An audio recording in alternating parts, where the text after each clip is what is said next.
ಆಗಿನ ಕಾಲದಲ್ಲಿ ಈ ಹಂಪಿಯನ್ನು ವಿಸಿಟ್ ಮಾಡಿರುವಂತ ಎಷ್ಟೋ ವಿದೇಶಿಗರು ತಮ್ಮ ಬರವಣಿಗೆಯಲ್ಲಿ ಈ ವಿಜಯನಗರ ಸಾಮ್ರಾಜ್ಯವನ್ನ ಹೊಗಳಿದ್ದಾರೆ. ಅದರಲ್ಲಿ ಇಟಲಿಯ ಪ್ರವಾಸಿ ನಿಕೋಲಸ್ ಕಾಂಟಿ ಹೇಳ್ತಾರೆ, ಈ ಅದ್ಭುತ ನಗರ ಸುಮಾರು 60 ಮೈಲಿಯಷ್ಟು ಸುತ್ತಳತೆಯನ್ನು ಹೊಂದಿದೆ. ಹಾಗೆ ಇಲ್ಲಿ 90,000 ವೀರ ಯೋಧರಿದ್ದಾರೆ.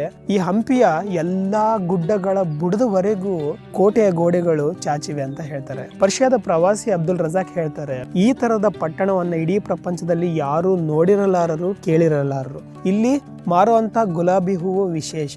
ಹಾಗೆ ಇಲ್ಲಿಯ ಉದ್ಯಾನವನದ ಪ್ರತಿ ಬೀದಿಗಳು ವಿಶಾಲವಾಗಿತ್ತು ಅಂತ ಹೇಳ್ತಾರೆ.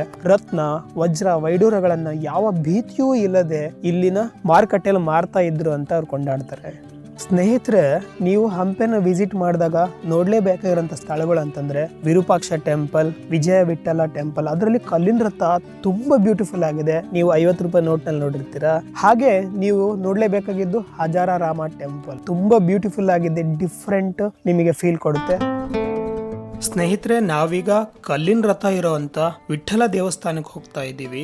ಅದು ವಿಠಲಾಪುರದಲ್ಲಿದೆ. ಈ ವಿಠಲಾಪುರನ ತಲುಪಬೇಕಂತ ಅಂದ್ರೆ ನಮಗೆ ಒಂದು ಪ್ರಾಚೀನ ಮಾರ್ಗ ಇದೆ, ಅದು ಕಂಪಭೂಪ ಮಾರ್ಗ. ನೀವು ವಿರೂಪಾಕ್ಷ ಬಜಾರ್ನ ಕೊನೆಯಲ್ಲಿ ನಿಮಗೆ ಕಂಪಭೂಪ ಮಾರ್ಗದ ನಕ್ಷೆ ಸಿಗುತ್ತೆ.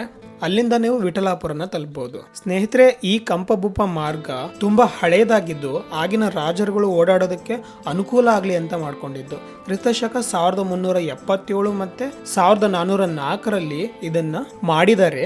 ಹಾಗೆ ವೀರ ಹರಿಹರ ರಾಯನ ಪುತ್ರ ಕಂಪಭೂಪನ ಆದೇಶದ ಮೇರೆಗೆ ಈ ಮಾರ್ಗವನ್ನ ಸ್ಥಾಪಿಸಿದ್ದಾರೆ. ಹಾಗಾಗಿ ಇದನ್ನ ಕಂಪಭೂಪ ಮಾರ್ಗ ಅಂತ ಕರೀತಾರೆ. ಈ ಕಂಪಭೂಪ ಮಾರ್ಗ ತುಂಗಭದ್ರಾ ನದಿ ದಡದಲ್ಲಿದೆ. ಹಾಗಾಗಿ ನದಿ ಏನಾದ್ರೂ ತುಂಬಿ ಹರಿತು ಅಂತಂದ್ರೆ ಈ ಮಾರ್ಗ ಕಂಪ್ಲೀಟ್ ಕ್ಲೋಸ್ ಆಗುತ್ತೆ. ಈ ದಾರಿನಲ್ಲಿ ನಡ್ಕೊಂಡು ಹೋಗ್ತಾ ಇದ್ರೇನೆ ಏನೋ ಒಂಥರ ನೆಮ್ಮದಿ. ನೀವು ಈ ಮಾರ್ಗದ ಮುಖಾಂತರ ಬಂದ್ರೆ ತುಂಬಾನೇ ಬ್ಯೂಟಿಫುಲ್ ಪ್ಲೇಸಸ್ ನ ನೋಡಬಹುದು. ಅದರಲ್ಲಿ ತುಂಗಭದ್ರಾ ನದಿನ ನೋಡಬಹುದು. ಹಾಗೆ ನೀವು ಕೆರಾಕಲ್ ರೈಡಿಂಗ್ ಮಾಡ್ತೀರಾ ಅಂತಂದ್ರೆ ನೀವು ಇಲ್ಲಿಗೆ ಬರಬೇಕಾಗತ್ತೆ. ಹಾಗೆ ನದಿ ದಡದಲ್ಲಿರುವಂತಹ ಕೋದಂಡರಾಮನ ದೇವಸ್ಥಾನನ ನೋಡಬಹುದು. ಕೋದಂಡರಾಮನ ದೇವಸ್ಥಾನದ ಹಿಂಭಾಗದಲ್ಲಿ ನೀವು ಸೂರ್ಯನಾರಾಯಣ ದೇವಸ್ಥಾನ ಹಾಗೆ ಯಂತ್ರೋದ್ಧಾರಕ ಆಂಜನೇಯ ದೇವಸ್ಥಾನ ಕೂಡ ನೋಡಬಹುದು.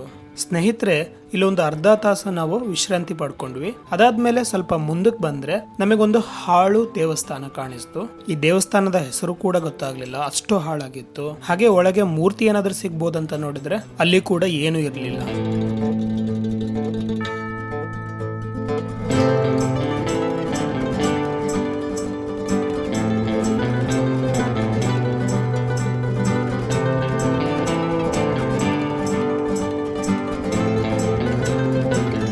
ನಾವು ವಿಠಲಾಪುರಕ್ಕೆ ಹೋಗೋದಕ್ಕೂ ಮುಂಚೆ ಸಿಗೋದು ಅಚ್ಯುತರಾಯ ಟೆಂಪಲ್. ಈ ಟೆಂಪಲ್ ಕೂಡ ನೀವು ನೋಡಲೇಬೇಕಾಗಿರುವಂಥ ಸ್ಥಳ, ಅಷ್ಟು ಚೆನ್ನಾಗಿದೆ. ಹಾಗೆ ಇದು ಪ್ರಮುಖ ತಾಣಗಳಲ್ಲಿ ಒಂದು. ಈ ಅಚ್ಯುತರಾಯ ದೇವಸ್ಥಾನದ ಮುಂದುಗಡೆ ನಿಮಗೆ ವಿಶಾಲವಾದ ಒಂದು ಬಜಾರ್ ಇದೆ. ಇದನ್ನ ಅಚ್ಯುತರಾಯ ಬಜಾರ್ ಅಂತಾನೂ ಕರೀತಾರೆ. ಹಾಗೆ ಇದನ್ನ ಸೂಳೆ ಬಜಾರ್ ಅಂತಾನೂ ಕರೀತಾರೆ. ಆಗಿನ ಕಾಲದಲ್ಲಿ ದೇವದಾಸ ಪದ್ಧತಿ ಇದ್ದಾಗ ಅವರನ್ನ ಗಣಕ ಸ್ತ್ರೀಯರು ಅಂತ ಕರಿತಾ ಇದ್ರು. ಸೊ ಅವರನ್ನ ಮಾರೋದು ಮತ್ತು ಕೊಂಡುಕೊಳ್ಳೋ ಅಂತಹ ವ್ಯವಹಾರವನ್ನ ಈ ಬಜಾರ್ನಲ್ಲಿ ಮಾಡ್ತಾ ಇದ್ರಂತೆ. ಸ್ನೇಹಿತರೆ, ಹೇಗೆ ವಿರೂಪಾಕ್ಷ ಟೆಂಪಲ್ ನ ಮುಂದಿರೋ ಅಂತಹ ಬಜಾರ್ ಎಷ್ಟು ದೊಡ್ಡದಾಗಿತ್ತೋ ಅಷ್ಟೇ ದೊಡ್ಡದಾಗಿ ಈ ಅಚ್ಯುತರಾಯ ಬಜಾರ್ ಕೂಡ ಇದೆ. ಹಾಗೆ ನೀವು ನೋಡಬಹುದು, ಸೊ ನಮ್ಮ ಸಿಟಿಗಳಲ್ಲಿ ಒಂದು ಚಿಕ್ಕ ದಾರಿ ಇದ್ರೂ ಕೂಡ ಅಲ್ಲಿ ಎಷ್ಟೊಂದು ಜನ ಸೇರ್ತಾರೆ ಒಂದು ಬಜಾರ್ ಇತ್ತು ಅಂತಂದ್ರೆ. ಆದ್ರೆ ಇಲ್ಲಿ ನೋಡಿ ಎಷ್ಟೊಂದು ವಿಶಾಲವಾದ ಬಜಾರ್ ಇದೆ. ಇದರಿಂದ ಅರ್ಥ ಆಗುತ್ತೆ ಆಗಿನ ವಿಜಯನಗರದಲ್ಲಿ ಎಷ್ಟೊಂದು ಬ್ಯುಸಿ ಇರ್ತಾ ಇತ್ತು ಈ ಬಜಾರ್ಗಳು ಅಂತ.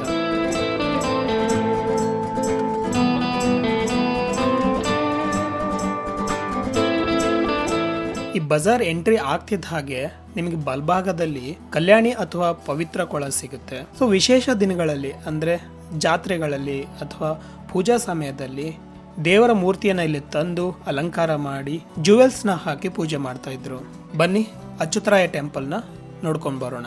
ಸ್ನೇಹಿತರೆ, ವಿರೂಪಾಕ್ಷ ಟೆಂಪಲ್ ಮತ್ತೆ ವಿಜಯ ವಿಠಲ್ ಟೆಂಪಲ್ ನಲ್ಲಿ ತುಂಬಾ ಜನ ಇರ್ತಾರೆ. ಆದ್ರೆ ಈ ಅಚ್ಯುತರಾಯ ಟೆಂಪಲ್ ನಲ್ಲಿ ಜನಸಂದಣಿ ಕಡಿಮೆ. ಹಾಗಾಗಿ ನೀವು ನೆಮ್ಮದಿಯಿಂದ ಯಾವುದು ಗೋಜಿಲ್ದೆ ನಿಧಾನವಾಗಿ ನೋಡಬಹುದು. ಸ್ನೇಹಿತರೆ, ಈ ಗರ್ಭಗುಡಿಯ ಮುಂಭಾಗದಲ್ಲಿ ಕಾಣ್ತಾ ಇರೋದು ಸಭಾ ಮಂಟಪ. ಹಾಗೆ ಗರ್ಭಗುಡಿಯ ಮುಂಭಾಗ 2 ಶಿಲೆಗಳಿದಾವೆ, ಜಯ ಮತ್ತೆ ವಿಜಯ ಅಂತ ಹೇಳಿ.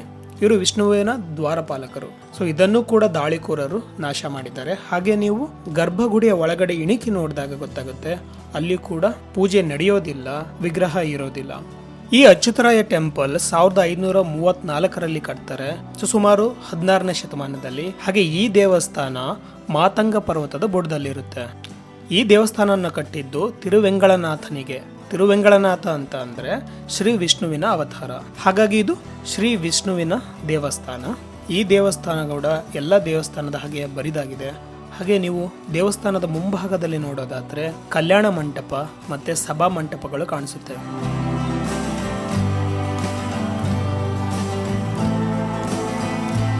ಸ್ನೇಹಿತರೆ, ಈ ಅಚ್ಯುತರಾಯ ಟೆಂಪಲ್ ನ ಒಂದು ವಿಷಾದದ ಸಂಗತಿ ಹೇಳಬೇಕು ಅಂತ ಅಂದ್ರೆ, ವಿಜಯನಗರ ಸಾಮ್ರಾಜ್ಯ ಎಷ್ಟು ವಿಜೃಂಭಣೆಯಿಂದ ಕಂಗೊಳಿಸ್ತಾ ಇತ್ತು ಅದು ಶ್ರೀಕೃಷ್ಣ ದೇವರಾಯನ ಕಾಲದಲ್ಲಿ. ಶ್ರೀಕೃಷ್ಣ ದೇವರಾಯ ತೀರ್ಕೊಂಡ ನಂತರ 1529ರಲ್ಲಿ ಶ್ರೀಕೃಷ್ಣ ದೇವರಾಯರು ತೀರ್ಕೊಳ್ತಾರೆ. ಅದಾದ್ಮೇಲೆ ಅಚ್ಯುತರಾಯರು 1530ರಿಂದ 1542ರವರೆಗೆ ಆಳ್ವಿಕೆ ನಡೆಸ್ತಾರೆ. ಕೃಷ್ಣದೇವರಾಯರು ತೀರ್ಕೊಳ್ಳೋದಕ್ಕೂ ಮುಂಚೆ ಕೊನೆ ವರ್ಷದಲ್ಲಿ ಮಧುರೆಯ ಮಂಡಲಾಧಿಪತಿ ದಂಗೆ ಎದ್ದು ತನ್ನ ರಾಜ್ಯವನ್ನು ವಾಪಸ್ ಪಡೆಯೋದಕ್ಕೆ ಯುದ್ಧ ಮಾಡ್ತಾನೆ. ಆ ಸಮಯದಲ್ಲಿ ಅಚ್ಯುತರಾಯರು ಸಿಂಹಾಸನಕ್ಕೆ ಬಂದ ಕೂಡಲೇ ಅವನನ್ನ ಮತ್ತೆ ಗೆದ್ದು ಅವನಿಗೆ ಸಹಾಯ ನೀಡ್ತಿರೋಂತಹ ತಿರುವಾಂಕೂರು ದೊರೆಯನ್ನ ದಂಡಿಸ್ತಾನೆ. ಆದರೆ ಸ್ನೇಹಿತರೆ, ಈ ಹುಮ್ಮಸ್ಸು ಅಚ್ಯುತರಾಯರಿಗೆ ಈ ಯುದ್ಧದ ನಂತರ ಇರೋದಿಲ್ಲ. ಹಾಗಾಗಿ ಅವರು ಆಡಳಿತದ ಕಡೆ ಗಮನ ಕೊಡದೆ ತನ್ನ ಪರ್ಸನಲ್ ಲೈಫ್ ಜೊತೆ ಬ್ಯುಸಿ ಆಗ್ಬಿಡ್ತಾರೆ. ಹಾಗಾಗಿ ಸ್ವಲ್ಪ ಸಮಯದ ನಂತರ ಇಡೀ ರಾಜ್ಯಭಾರ ಸಂಬಂಧಿಗಳಾಗಿದ್ದ ತಿರುಮಲ ಸಹೋದರರನ್ನ ಕೈ ಸೇರುತ್ತೆ. ಆ ತಿರುಮಲ ಸಹೋದರರು ಸರಿಯಾಗಿ ಆಡಳಿತ ಮಾಡೋದಿಲ್ಲ, ದರ್ಪ ತೋರಿಸೋದು, ಉತ್ಕರ್ಷ ತೋರಿಸೋದು ಮಾಡ್ತಿರ್ತಾರೆ. ಹಾಗಾಗಿ ಈ ಸಾಮ್ರಾಜ್ಯ ಕಟ್ಟಿದಂತಹ ಮನೆತನಗಳಲ್ಲಿ ಅರವೀಡು ಮನೆತನ ಒಂದು. ಸೊ ಅವರು ವಿರೋಧ ಪಕ್ಷನ ಕಟ್ತಾರೆ. ಸೊ ಈ ರೀತಿ ಆಂತರಿಕವಾಗಿ ಕಿತ್ತಾಡ್ತಾ ಇದ್ದಾಗ ಬಿಜಾಪುರದ ಸುಲ್ತಾನ ದಂಡೆತ್ತು ಬಂದು ನಾಗಲಾಪುರ ಅಂದ್ರೆ ಈಗಿನ ಹೊಸಪೇಟೆ ಅಂತ ಕರಿತೀವಲ್ಲ, ಆ ಹೊಸಪೇಟೆಯನ್ನ ವಶಪಡಿಸಿಕೊಳ್ತಾನೆ. ಅಷ್ಟೇ ಅಲ್ಲ, ಈ ಹಂಪೆಗೂ ಮುತ್ತಿಗೆ ಆಗ್ತಾನೆ. ಆದ್ರೆ ಅವನ ಜೊತೆಗೆ ಒಪ್ಪಂದ ಮಾಡಿಕೊಂಡು ಆ ಬಿಜಾಪುರ ಸುಲ್ತಾನನ್ನ ಹಿಂದೆ ಕಳಿಸ್ತಾರೆ.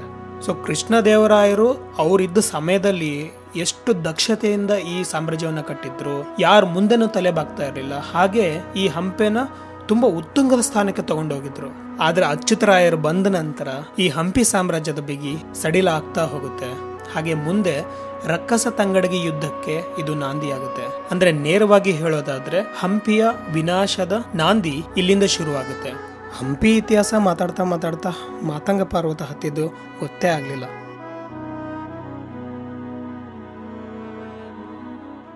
ಸ್ನೇಹಿತರೆ, ಈ ಮಾತಂಗ ಪರ್ವತಕ್ಕೆ ಹೆಸರು ಬಂದಿರೋದು ಮಾತಂಗ ಋಷಿ ಅನ್ನೋರು ಇಲ್ಲಿ ವಾಸವಾಗಿರ್ತಾರೆ. ಹಾಗೆ ನೀವು ಮಾತಂಗ ಪರ್ವತದ ಮೇಲೆ ವೀರಭದ್ರೇಶ್ವರ ದೇವಸ್ಥಾನವನ್ನು ಕೂಡ ನೋಡಬಹುದು.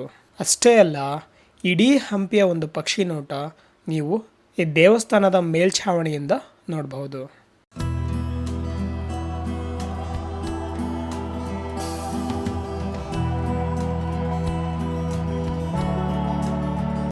ಅಚ್ಯುತರಾಯ ದೇವಸ್ಥಾನ ಮತ್ತು ಮಾತಂಗ ಪರ್ವತವನ್ನು ನೋಡಿದ ಮೇಲೆ ನಾವು ವಿಠಲಾಪುರದ ಕಡೆಗೆ ಹೋಗ್ತಾ ಇದ್ದೀವಿ. ವಿಠಲಾಪುರದಲ್ಲಿ ವಿಜಯ ವಿಠಲ ದೇವಸ್ಥಾನ ನೋಡೋದು ಇವತ್ತಿನ ವಿಶೇಷ. ಹಾಗೆ ದಾರಿನಲ್ಲಿ ಸಾಕ್ತಾ ನಿಮಗೆ ಅಕ್ಕಪಕ್ಕ ಕೆಲವೊಂದು ಚಿಕ್ಕ ದೇವಸ್ಥಾನಗಳು ಹಾಗೆ ಇನ್ನೂ ಅಭಿವೃದ್ಧಿಯಲ್ಲಿರುವಂಥ ದೇವಸ್ಥಾನಗಳು ಕಾಣಿಸುತ್ತೆ. ವಿಶೇಷವಾಗಿ ನೀವು ಎಡಭಾಗದಲ್ಲಿ ಸುಗ್ರೀವನ ಗುಹೆಯನ್ನು ನೋಡಬಹುದು. ಸೊ ಪುರಾಣದಲ್ಲಿನ ಕತೆ ಪ್ರಕಾರ ಈ ಸುಗ್ರೀವನ ಗುಹೆ ಇಲ್ಲಿ ಸುಗ್ರೀವ ವಾಸವಾಗಿರ್ತಾನೆ.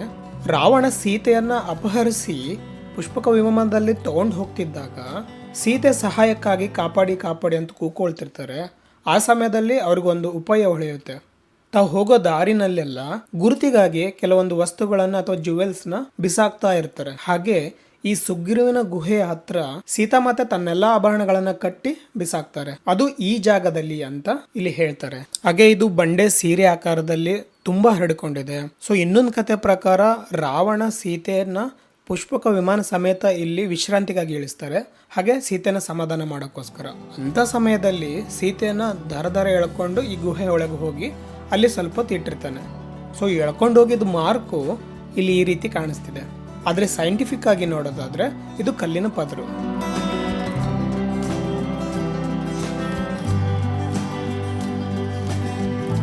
ಸ್ನೇಹಿತರೆ, ಇನ್ನೂ ಕೆಲವೊಂದು ದೇವಸ್ಥಾನನ ಕಟ್ಟೋ ಕೆಲಸದಲ್ಲಿ ಈ ಒಂದು ಬೃಹದಾಕಾರದ ಬಂಡೆಯನ್ನ ಸೀಳಿದ್ದಾರೆ. ಹಾಗೆ ಕೆಲವೊಂದು ಮಾರ್ಕ್ ನ ನೋಡಬಹುದು ಇಲ್ಲಿ ನೀವು. 2 ಇಂಚ್ ಅಗಲ, 1 ಇಂಚ್ ಎತ್ತರ, ಹಾಗೆ ಒಂದು 3 ಇಂಚು ಆಳ ಇರುವಂಥ ಕೆಲವೊಂದು ಪಾಟ್ಸ್ನ ಮಾಡಿದ್ದಾರೆ ಈ ಕಲ್ಲಿನಲ್ಲಿ ಸಾಲಾಗಿ. ಯಾಕೆ ಅಂತಂದರೆ ಈ ಪಾಟ್ಸ್ನಲ್ಲಿ ಒಂದು ಕಟ್ಟಿಗೆನ ಇಟ್ಬಿಟ್ಟು ಆ ಕಟ್ಟಿಗೆಗೆ ನೀರು ಹಾಕ್ತಾ ಇದ್ರೆ ಆ ಕಟ್ಟಿಗೆ ಎಕ್ಸ್ಪ್ಯಾಂಡ್ ಆಗಿ ಈ ಕಲ್ಲು ಸೀಳ್ಬಿಡ್ತಾ ಇತ್ತು. ಸೊ ನಮಗೆ ಕಲ್ಲನ್ನ ಕಟ್ ಮಾಡೋದಕ್ಕೆ ಇವಾಗ ಮಷಿನ್ಸ್ ಇರ್ಬೋದು, ಆದರೆ 500-600 ವರ್ಷಗಳ ಹಿಂದೆ ಈ ಕಲ್ಲುಗಳನ್ನು ಅಥವಾ ಬಂಡೆಗಳನ್ನು ಸೀಳೋದಕ್ಕೆ ಈ ಟೆಕ್ನಿಕ್ ಯೂಸ್ ಮಾಡ್ತಾ ಇದ್ರು. ಈ ಸುಗ್ರೀವನ ಗುಹೆ ಮುಂದ್ಗಡೆ ಇರೋ ಒಂದು ಮರ ಒಂದು ರಾಕ್ಷಸ ರೂಪದಲ್ಲಿ ಕಾಣಿಸುತ್ತೆ. ಸ್ನೇಹಿತರೆ, ಈ ಬಂಡೆ ಒಂದು ಸೀರೆ ರೀತಿಯಲ್ಲಿ ತುಂಬ ಹರಡ್ಕೊಂಡಿದೆ. ಈ ಬಂಡೆ ಮೇಲ್ಭಾಗ ಅಲ್ಲಲ್ಲಿ ಈ ರೀತಿ ಪಾಟ್ಗಳನ್ನು ಮಾಡಿದ್ದಾರೆ. ಇದನ್ನ ಅಡುಗೆಗೆ ಬಳಸ್ತಾ ಇದ್ರು. ಈ ಚಟ್ನಿ ಅಥವಾ ಮಸಾಲೆನ ರುಬ್ಬೋದಕ್ಕೆ ಈ ಪಾಟ್ಗಳನ್ನ ಯೂಸ್ ಮಾಡ್ತಾ ಇದ್ರು. ಅಷ್ಟೇ ಅಲ್ಲ, ಈ ರೀತಿ ನಮಸ್ಕಾರ ಮಾಡೋ ಅಂತ ಶಿಲ್ಪಗಳು ನಿಮಗೆ ನೋಡಕ್ ಸಿಗುತ್ತೆ. ಸುಗ್ರೀವನ ಗುಹೆ ನೋಡಿ ಆದ್ಮೇಲೆ ಹಾಗೆ ನಾವು ನಡೀತಾ ಮುಂದಕ್ಕೆ ವಿಠಲಾಪುರದ ಕಡೆಗೆ ನಡೆದ್ವಿ. ಸೊ ನಾವೀಗ ಅಫಿಷಿಯಲಿ ವಿಠಲಾಪುರಕ್ಕೆ ಎಂಟ್ರಿ ಆಗ್ತಿದ್ವಿ. ನಿಮಗೆ ಎದುರುಗಡೆ ಕಾಣಿಸ್ತಿರೋದೆ ವಿಠಲಾಪುರದ ದ್ವಾರ. ಆ ದ್ವಾರದ ಪಕ್ಕದಲ್ಲೇ, ಆ ದ್ವಾರ ದಾಟಿದ ತಕ್ಷಣನೇ ನಿಮಗೆ ಸಿಗುತ್ತೆ ರಾಜನ ತುಲಾಭಾರ. ಸೊ ಇದು ಕೂಡ ಒಂದು ಐತಿಹಾಸಿಕ ಸ್ಥಳ ಅಲ್ಲದೆ ಪ್ರಮುಖ ಸ್ಥಳ, ನೀವು ಹಂಪಿಲಿ ನೋಡಬೇಕಾದ್ದು.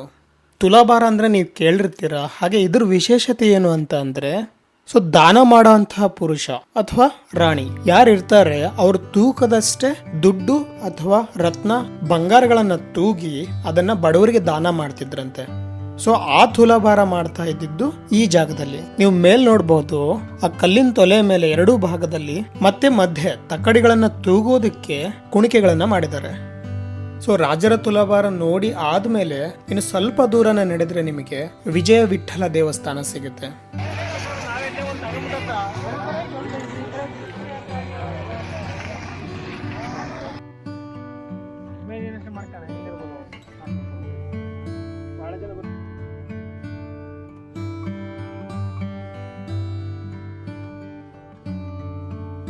ಸೊ ನಾವು ಬೆಳಗ್ಗೆ 9 ಗಂಟೆಯಿಂದ ಕಂಪಭೂಪ ಮಾರ್ಗದಿಂದ ಶುರು ಮಾಡಿದ ನಮ್ಮ ಜರ್ನಿ ಸಂಜೆ 4 ಗಂಟೆಗೆ ನಾವು ಶ್ರೀ ವಿಜಯ ವಿಠಲ ದೇವಸ್ಥಾನವನ್ನು ತಲುಪಿದ್ವಿ.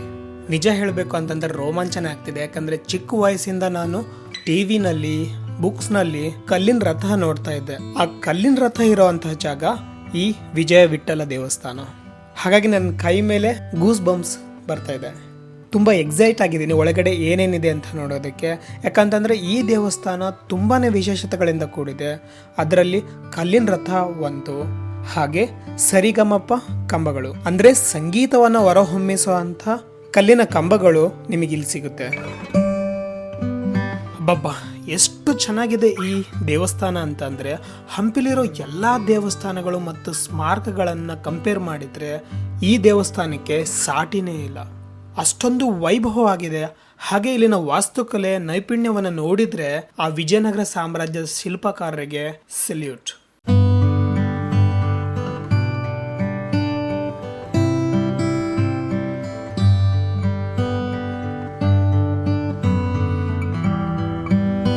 ಈ ದೇವಸ್ಥಾನನ ದ್ರಾವಿಡ ಶೈಲಿಯಲ್ಲಿ ಕಟ್ಟಿದ್ದಾರೆ. ಸೊ ಹಂಪಿಲಿರೋ ಎಲ್ಲ ದೇವಸ್ಥಾನದ ರೀತಿ ಒಂದು ಅಥವಾ ಎರಡು ವಿಶೇಷತೆಗಳು ಇಲ್ಲಿಲ್ಲ. ಇಲ್ಲಿ ತುಂಬಾನೇ ವಿಶೇಷತೆಗಳಿದಾವೆ. ಈ ದೇವಸ್ಥಾನನ ನೋಡಬೇಕು ಅನ್ನೋದು ಜಗತ್ತಿನ ಎಲ್ಲಾ ಪ್ರವಾಸಿಗರ ಕನಸು. ಈ ದೇವಸ್ಥಾನ ತುಂಬಾನೇ ದೊಡ್ಡದಾಗಿದೆ, ಹಾಗೆ ವಿಶೇಷತೆಗಳಿಂದ ಕೂಡಿದೆ. ವಿಜಯನಗರ ಸಾಮ್ರಾಜ್ಯದ ಅರಸರ ಪೈಕಿ ಒಬ್ಬನಾದ 2ನೇ ದೇವರಾಯನು ವಿಜಯ ವಿಠಲ ದೇವಸ್ಥಾನವನ್ನ ಕಟ್ಟಿಸ್ತಾನೆ. ಇದನ್ನ 15ನೇ ಶತಮಾನದಲ್ಲಿ ಕಟ್ಟಿದ್ದಾರೆ ಅಂತ ಇಲ್ಲಿ ಶಾಸನ ಹೇಳುತ್ತೆ. ಆಮೇಲೆ ವಿಜಯನಗರ ಸಾಮ್ರಾಜ್ಯದ ಸುಪ್ರಸಿದ್ಧ ದೊರೆ ಯಾರು, ಕೃಷ್ಣದೇವರಾಯರು ಈ ದೇವಸ್ಥಾನದ ಅನೇಕ ಭಾಗಗಳನ್ನ ನಿರ್ಮಿಸ್ತಾರೆ. ಉದಾಹರಣೆಗೆ ಸಂಗೀತ ಕಂಬಗಳು ಅಥವಾ ಸಂಗೀತ ಮಂಟಪ, ಕಲ್ಲಿನ ರಥ, ಕಲ್ಯಾಣ ಮಂಟಪ, ರಂಗಮಂಟಪಗಳು, ಹಾಗೆ ಅನೇಕ ಭಾಗಗಳನ್ನ ವಿಸ್ತರಿಸ್ತಾರೆ.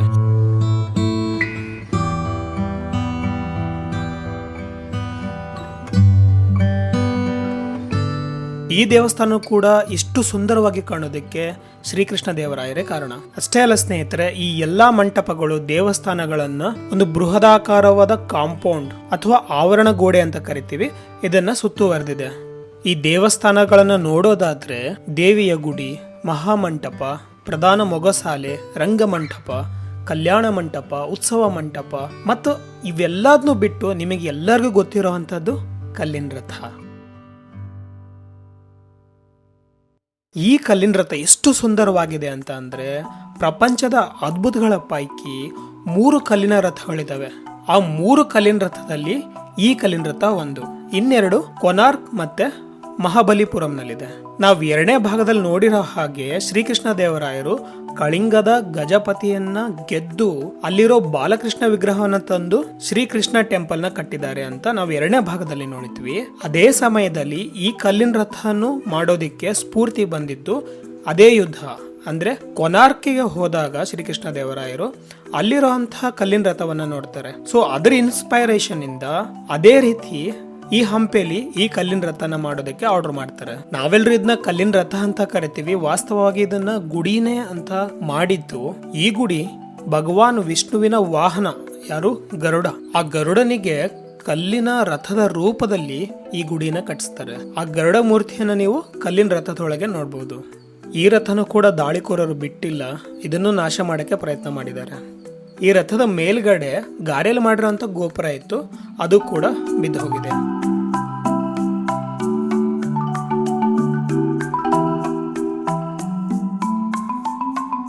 ಇನ್ನು ರಂಗಮಂಟಪ ಮತ್ತೆ ಸಂಗೀತ ಸ್ತಂಭಗಳನ್ನು ನೋಡೋದಾದ್ರೆ ವಿಶಾಲವಾಗಿರುವಂತಹ ರಂಗಮಂಟಪ ಇಲ್ಲಿದೆ. ಇಲ್ಲಿ 56 ಸಂಗೀತ ಸ್ತಂಭಗಳನ್ನು ನೋಡಬಹುದು. ಅವುಗಳನ್ನು ನಾವು ಸರಿಗಮಪ ಸ್ತಂಭಗಳು ಅಂತ ಕರಿತೀವಿ. ಸ್ನೇಹಿತರೆ, ಈ ಶಿಲೆಗಳಲ್ಲಿ ಸಪ್ತ ಸ್ವರ ಸರಿಗಮಪ ಸಂಗೀತ ಕೇಳಿಸುತ್ತೆ. ಆದ್ರೆ ಸಂಗೀತ ಮಂಟಪ ಅಲ್ಲಿದೆ. ಆದ್ರೆ ಅದು ಶಿಥಿಲಾವಸ್ಥೆಯಲ್ಲಿ ಇರೋದ್ರಿಂದ ನಿಮಗೆ ಅಲ್ಲಿ ಅಲೋ ಮಾಡ್ತಾ ಇಲ್ಲ, ರಿನೋವೇಟ್ ಮಾಡ್ತಾ ಇದ್ದಾರೆ. ಹಾಗಾಗಿ ಇಲ್ಲೊಂದು ಮಂಟಪ ಇದೆ. ಇಲ್ಲಿ ನಿಮಗೆ ಆ ಸಂಗೀತದ ಕೆಲವೊಂದು ಮಜಲ್ಗಳನ್ನ ಕೇಳ್ಬೋದು.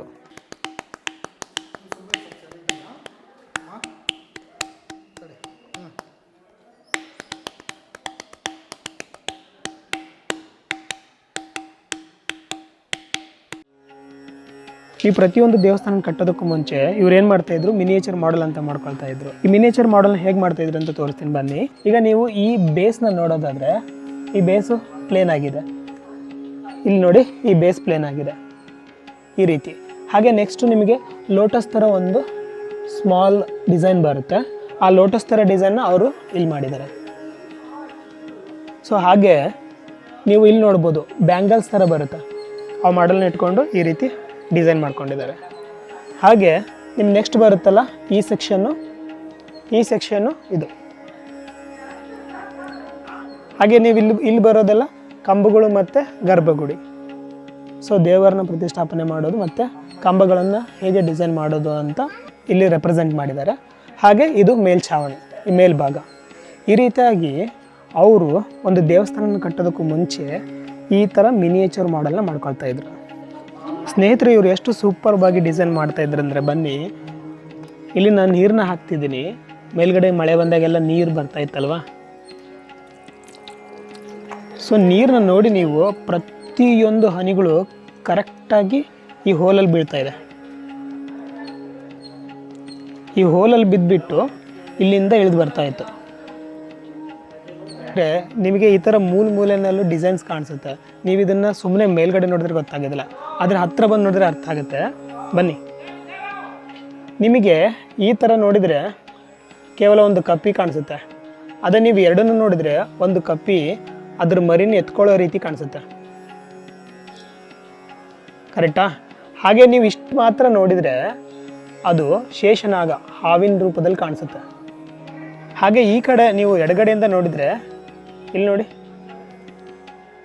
ಒಂದು ಕೋತಿ ಮಗುನ ಎತ್ಕೊಳ್ಳೋ ರೀತಿನೂ ಕಾಣಿಸುತ್ತೆ. ನೀವು ಇಲ್ಲಿ ನೋಡೋದಾದರೆ ತಾಯಿ ಮಗುನ ಎತ್ಕೊಳ್ಳೋ ರೀತಿನೂ ಕಾಣಿಸುತ್ತೆ.